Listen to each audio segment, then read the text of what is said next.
right, I'll say good day to you this day of your time. How are you all?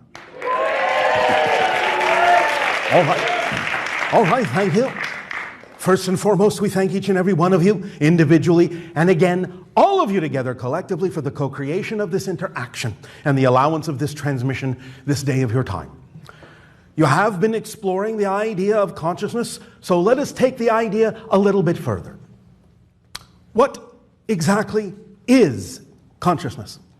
Well, it is self-awareness, self-reflection. In order for you to know that you are you, you have to have something else to compare it to. Without a concept of an other, you would not have a concept of self. Therefore, consciousness is literally self-reflection, self-awareness, the ability to know the self by knowing what is not the self. The idea is, as we have described from time to time, that existence is one unbroken thing. There is an aspect or a form or a version of existence that we call the one, for convenience, that does not know itself. It is completely homogeneous in the sense that there is nothing else but it. Therefore, there is absolutely no reference point for it. Therefore, it has no sense of self, no experience, no self-awareness whatsoever. But there is also the version of existence that does know itself. And that is what we term, for convenience, all that is. It is literally the existence that is aware of itself because it creates within itself a kind of reflective pattern of resonance of energy, and therefore creates otherness within itself, a reflection of itself, and therefore it can know itself that way by comparing the reflection of itself to itself and become self-aware. Those reflections continue to reverberate on and on and on and on and on infinitely. And each and every one of those reflections then is literally all that exists within all that is made of. All of you, all of us, everything you can imagine is a reflection of existence knowing itself through all that is. So consciousness, very importantly, requires the concept of otherness within existence in order to know itself. And life experiences and time and space and all that you ever experienced, experience now, or will experience is the product of all that is knowing itself in all the ways that it can.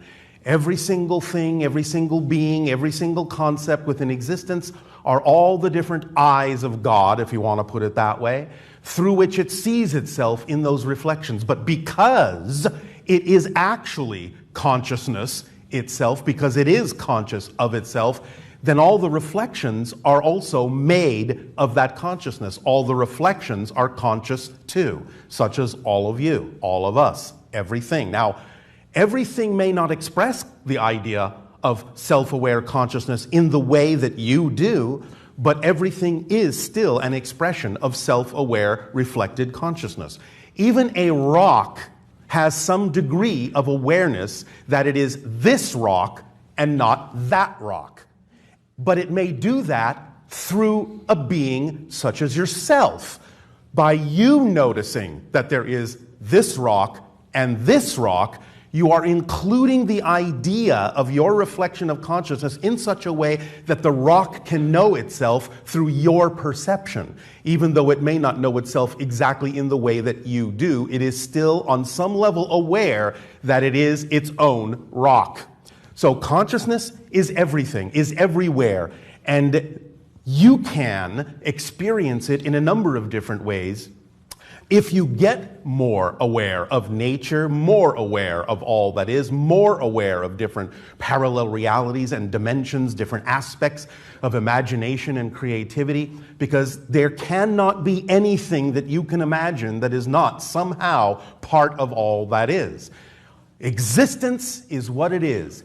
It is in no way, shape, or form subject to anything, because everything exists within existence. Time and space are subject to existence. Existence is not subject to time and space. Existence just has one quality. It just is.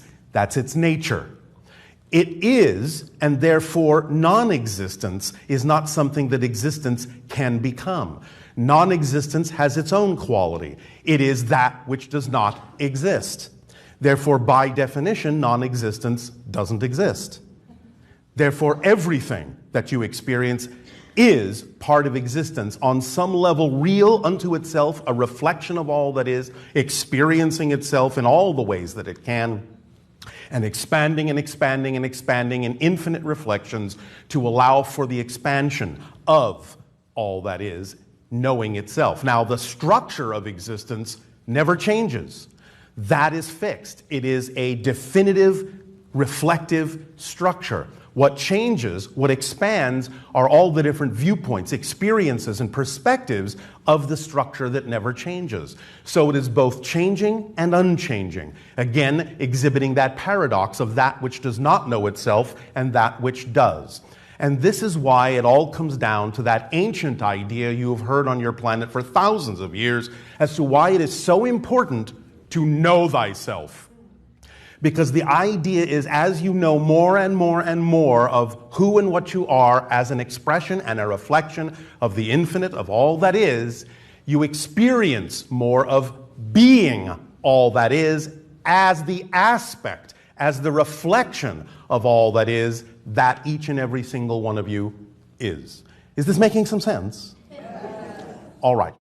So remember that this is why we say that your point of power is in paradox. Somewhere in between what appear to be two polar opposites, that which does not know itself, that which does, is in a sense the truth of existence itself, because everything issues from that center point and demonstrates very clearly that even though sometimes we know you think of existence as a duality, positive and negative, it is in fact actually a trinity, because there is always a balance point in the center.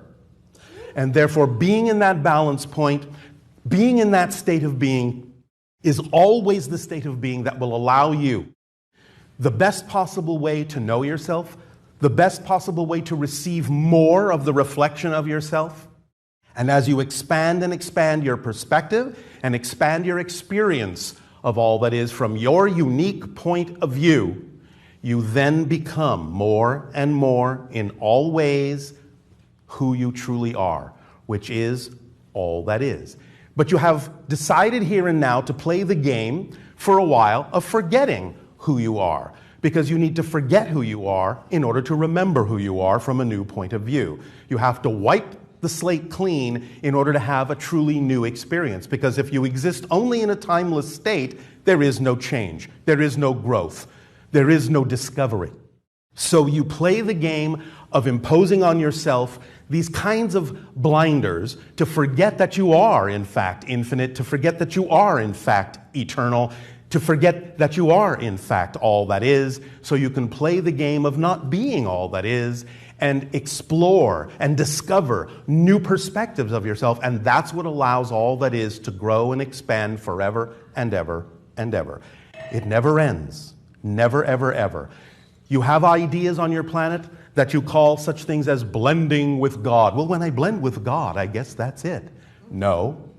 Because as you blend with God, what you actually experience is that you are God. There is nothing but you. And this is what each and every one of you can experience, because it's holographic in nature, it's holographic in structure. And therefore, just because you might suddenly experience yourself as all that is, doesn't mean it's necessarily finished.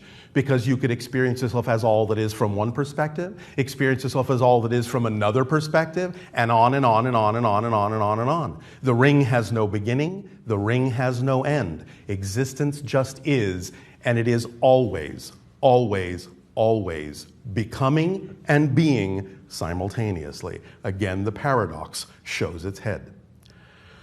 In light of the idea now that you may have a bit of a reflection of the idea of consciousness being a reflection, being a sense of self based on the sense that there is another that seems, that appears to not be you. Of course it is. But appears not to be you. You have a sense of that game of existence that it plays with itself to awaken itself to new understandings of exactly what it is. Does this seem to be somewhat helpful? All right. Just absorb it in your own way. Doesn't matter how you interpret this. It's your own journey, your own path. You are your own reflection. You are your own representation of all that is. And without your unique perspective, all that is couldn't be all that is. So always please remember, you are valid, you are valuable, because if you weren't needed, believe me, you wouldn't exist, because all that is doesn't make mistakes. So the fact that you exist is validation enough to prove that all that is needs your unique perspective, your unique reflection, your unique experience in order for it to actually be all that it can be. Make sense? Make sense. All right. We understand that in your world of time and space, your time is a little bit limited, so let us begin with sharing and exchange, if you wish, with your questions and dialogue.